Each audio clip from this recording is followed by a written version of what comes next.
Daily, Phil Mackey, Judd Zulgad, Declan Goff producing and starring in this episode, because this is the third leg of our 3 bold Vikings predictions for 2020 string of shows here. You can find the other 2, one last week where I made 3, and the last one startled Judd because I said that Mike Zimmer was going to get fired and Gary Kubiak was going to take over. I totally didn't see that coming. And Judd's predictions from the week prior. So, Declan, you're up here. You've got 3 bold predictions about the Vikings in 2020. Does this require the NFL theme music? I forgot. Sure. Why not? I think anytime we're on the fence, we should include You NFL make up the theme rules, music. Declan. You've got the controls. Right you and Mackey, come on. I'm going to pull a Phil Mackey, too, and slow burn up to the hottest take. Okay. So I'm not bearing the lead, Judd Zulgad. This is for video purposes. I want them to see where I'm going for. So this first one. I'll decide if they're seeing it. My first bold take for the 2020 season. Yes. The Vikings will go undefeated in the NFC North. They will run the table in the NFC North division. I believe did they do so in 2017, Judd? I don't know if they lost a home game to Detroit. I was trying to run through that math. I think they did lose a home game to Detroit, didn't they? But mostly, lately, they've done a pretty good job outside of Chicago. So I think they're going to be able to run the table this year. And I'm not scared of Soldier Field. It's this big bugaboo place where we've lost to Chase Daniels and even Mitch Trubisky. I have no problem going into Lambeau Field. Vikings will run the table, go 6-0 in the NFC North division. So if that happens, that would mean they win 3 games out of their bye. They win 2 of their last 3, and they win their opener. So, all right, if this happens, that's 6 wins, 0 losses with those games, okay? Let's quick run through the other games. Okay, let's just pick the rest of the schedule real quick here, okay? And see what they're – so you're spotting them 6 wins in the division, okay? Start at Indianapolis. We'll go consensus. If it's 3, if 2 of us or more vote in favor, at Indiana, it's a win. I think that's a win to me. Judd, your vote doesn't matter. Yep. No, I'm keeping quiet. I just kept quiet on purpose because I already said that's a loss. Home against Tennessee, I think they're going to lose one of these games. Okay, I think that's a win because I think Tannehill's a big fraud. But Judd, what do you think? Home, they'll win that game. Wow. Okay. Well, if there's fans, if there's not fans, this is all Let's a little assume bit more no fans. dicey. No fans. Oh, lost them. Okay. All right. At Houston and at Seattle. I'll go just loss. I'm gonna go. Seattle's a loss for sure. I'll split those games. Loss. Okay. No. Well, yeah. I'll go win-loss, if that helps. But does that mean losses though? You're going loss. Yeah. Judd's going win-loss. I'm going loss to Seattle, and I'll say loss to Houston. Okay. All right. Then that's fine. You guys are just so negative. That's the way that we have just 1 win there so far. Home against Atlanta, win. Okay. Yep. All right, so that's 2. Okay, home against Dallas, it's a loss. All right. I think that's a win, but I can be persuaded. Well, they're going to lose some games, so just give them a loss then. Okay. Carolina, home against Carolina, it's a win. They'll win. My heart tells me Teddy, but I'm going to go Vikings win. Home Jacksonville. Vikings win. Oh, yeah, they're going to win. Yep. Jacksonville. At Tampa Bay, Tom Brady. Well, I've already made my thoughts very, very clear on Kirk Cousins and how I feel about Tom Brady. So I think that's a win, but I'm going to go with you guys. They probably lose that. It's a loss. Okay. Yeah. That's fine. Okay. At New Orleans is the only other non-division game. I'll just say that's a loss. I'm going to say that's a loss. I'll give it a loss too. All right. Christmas Day. That's still 11 wins. We just gave them 11. Oh, 6. Yeah. 11 wins. 6 wins.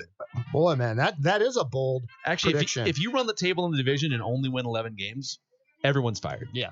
And by the way, not everyone, but I'd be disappointed. In week 4 of the 2017 season, the Vikings lost at home to the Lions 14-7, and I believe that was the game that Dalvin Cook tore his ACL. So they did not sweep through the division in going 13-3. All right, what's bold prediction number 2, Declan? Number 2. Hinted at this a little bit in our first episode when we were previewing the Vikings and Packers, but Mike Zimmer is going to shock us all, and he's going to have the Vikings as a top 3 defense again in 2020 with new personnel and new scheme. I trust that this guy can get the most out of his players. Last year, they were still 5th in points allowed. I believe they were top 10 in yards allowed. So they weren't a dumpster fire. I know there was some eye tests there that said, all right, they're not nearly as good as they were in 2017 when they had the number 1 defense and an NFL record-setting 3rd down efficiency. I think he's going to shock us, and he's going to get the most out of a ton of these players, and there's still some core veterans on it. I think the Vikings are going to have a top 3 defense in terms of points in 2020. That's what I was going to ask. Points, not yards. Points. Which obviously is more important. I think that'd be a hell of a job. Points is the goal. Yards is the better indicator of okay, how good was your defense? Yeah. And but if you're going points, Here's the thing that strikes me, though, with defenses, because we sit here and we watch every second of every Vikings game, and you microanalyze, and you see every 3rd and 8 that goes awry, right? Every time there's a draw play that goes for 20 yards, it's like that stuff stands out in your head. But we're also not watching every Jets game or every Bengals game or every That's you guys. Cardinals game where their defense goes right. So I think we have to, when we're watching these Vikings games, yes, like the gold standards of the 2017 Vikings defense that was number 1 in the NFL in a lot of defensive categories. But last year they were still top 10 in a lot of defensive categories. They were still a very good defense last year. It's just that we get hung up on some of the bad spots, and the bar is set so high from the peak of Mike Zimmer's era. So it's bold, but it's realistic. If you can coach up a couple young players. How quickly do we think that the cornerbacks are going to develop into consistent players? I mean, That's my question. Now, Xavier Rhodes was around for a year before Zimmer, or was he a rookie Mike Zimmer's first year? No, he was around for a year, and I think he struggled. And then Zim came here and spent that training camp honing Rhodes' technique, and Rhodes came out and became a very, very good player eventually. So it's kind of like Rhodes kind of flipped a switch, but he had the experience of failing in 1 year. But I feel like we dump on Trey Waynes too much. Trey Waynes was not a perfect player, but that's a really tough job. Yeah. And I feel like Trey Waynes, because he was not perfect, was criticized harshly at times, probably unfairly. And now with 2 new corners starting there, I think it's just going to take some time to adapt for both of those guys into becoming not great players, just consistent players. All right, actually, what is the worst case scenario? Question within a prediction here from Declan. What's the worst case scenario for this defense in 2020? I think worst case scenario, it's league average. I really think so. I think it's probably 15th, 16th in points allowed if we're going to use that metric. I think it's probably 15th or 16th. It's barring injuries, obviously. Right. Worst case, Mike Hughes can't stay healthy. Now you got a problem. I mean, Xavier Rhodes was pretty much the worst statistical cornerback in the league last year. Yes. Mike Hughes wasn't able to stay on the field. Trey Waynes and Mackenzie Alexander were asked to do a lot, and they were fine, and they were still 5th in points. So I trust that Jeff Gladney, I don't know if he's going to be, like Judd said, a shutdown corner on day one, and maybe we should have some tempered expectations for him. But I think Jeff Gladney has the makings of a great corner, and that's the exact kind of guy Zimmer wants to get his teeth into. Yeah, that is the amazing thing that with Xavier Rhodes is that it's not like you got to fill a hole. If you literally put a league average replaceable cornerback out there, you will have better coverage than Xavier Rhodes gave you last year. A guy who was maybe the best in the league 4 years ago. I think I could make a case that you actually are going to miss Trey Waynes.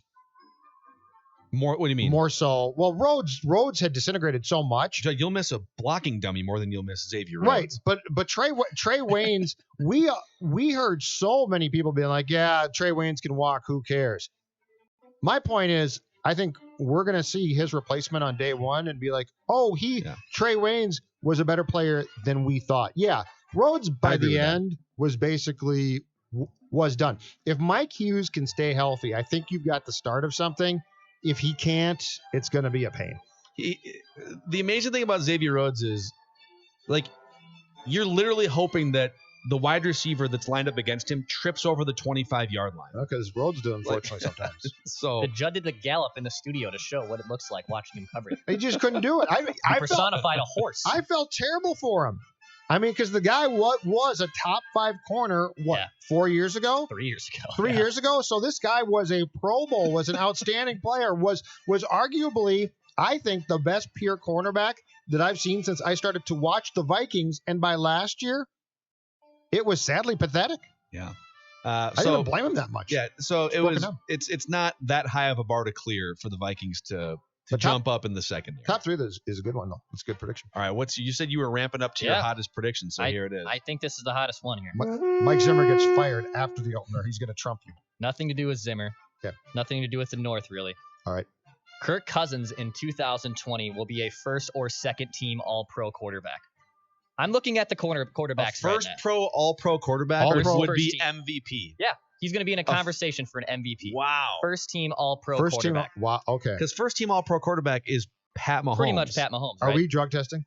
You're going to be in a world of hurt if that's the case. But I think I look at all these quarterbacks. I look at Ryan Tannehill. That's going to be regression. Lamar Jackson had a hell of a season, but I still want to see it one more time. Sure. Pat Mahomes is probably obviously your unanimous MVP that everyone would circle that, yeah, that guy's got the best odds. But let's look at the NFC right now. Drew Brees is up there in age. Aaron Rodgers is regressing. Matt Stafford's a good but not great quarterback. Russell Wilson, probably the best quarterback in the NFC right now. And then Dak Prescott in Dallas has a new guy in Mike McCarthy, who I do think will get more out of it, but we don't know. I mean, Mike McCarthy kind of rode his own ship towards the end of Green Bay as well. So we don't know if it's going to automatically move Dak into the conversation. I look at Kirk Cousins and career highs last season. It's the same offense. Yes, he loses Stephon Diggs. I get that.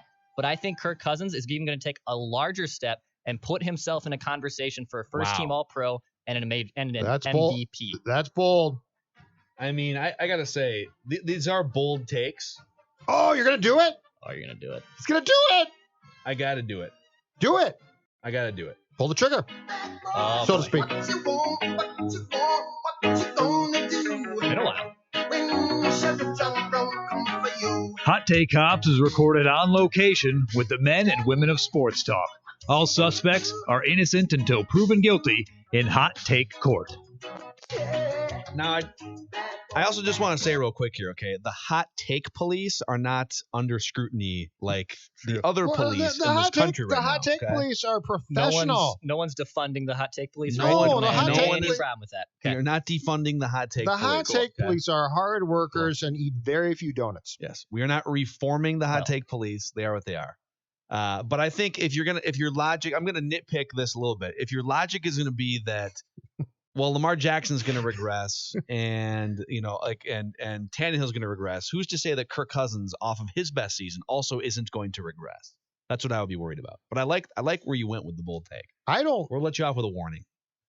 It's a great bold take. I don't think that Kirk Cousins has another step. I think last season was his greatest accomplishment. We should do but an episode on this. But if Declan's right and there is something else to mine here, he could do that. I just don't think he's got it. I think what he did last year is as good. I think that by the Saints game, guys, I think that's Kirk Cousins at Kirk Cousins' very best. And you know what? The throw to Thielen was beautiful. By the way, if that is his very best, the Vikings don't need another step. They just need him to do that again the next week against San Francisco. Exactly right. And get some better blocking. And can the line protect him? Yeah. And I don't know. But also in that San Francisco game, now the Niners up front on both the offensive and defensive line kicked ass. I get that. But in that game too, there were clearly throws to be made to guys like Diggs that he didn't make. So I don't know that he came close to repeating what he was able to accomplish in the Saints game, just from his perspective, against San Francisco. And it seems like with Kirk, when things go sideways, Kirk doesn't always bounce back from that, you guys. Well, I like the prediction. I like this. It's the point of this exercise. I can respect a guy speeding 20 miles over the hot take speed limit there. But if he winds up first team All Pro over Pat Mahomes, that would be the Vikings better win the damn Super Bowl. Well, that happens. It is a Write That Down Wednesday on Mackey and Judd on June 17th tomorrow. So it is. Might be in the bag there. By the way, you can. Oh God, I love it. You can find. We do have a weekly prediction segment. It's got no chance of happening, so I like it. For those of you here on Purple Daily, Mackey and Judd, we do have on our podcast feed, Apple, Spotify, ScoreNet.com, a weekly prediction segment where we keep track of batting averages. So find that, and you can also join the show too by just hitting us up. Just DM me on Twitter. You can join as a guest predictor. We're booked through like August right now, but we've got plenty for football season. So if you want to jump on that list, at Phil Mackey, DM me on Twitter. So 9 bold predictions between the three of us. I still think Mackey's was the boldest, Declan. I still think the Zimmer firing was the boldest. Your cousin's prediction's pretty damn bold. I'll give you that. But I think pulling the plug on Mike in season is the boldest. So in the flip side, then you think it's more realistic that Kirk Cousins is an MVP than Mike Zimmer's fired midseason? Yes. Wow. Yes, I do. That's a bold take. Yes, I do. That's the boldest take. Yes, I do. I set him up. Yes, I do. No, I'm just going with what you guys said. But no, I do think that there's a better chance. I don't think Cousins has it, but I don't think the Vikings are going to fire Zimmer. Here we go. Hot Take Cops is recorded on location turn on me. with the men and women of sports talk. Here's my badge. All suspects are innocent until proven guilty in Hot Take Court. Here's my get out of hot take jail free card, okay? You can't turn on me. I'm your partner. Oh, watch. What, are you taking me in? Yes, I am. But I'm not gonna. Damn. I'm not. I'm gonna I'm not going to rough you up. Don't worry. All right. That's a wrap on this episode. There's no of good way to Purple go with that Daily. these days. There isn't. Really. Thanks for hanging out with us. We'll see you next time.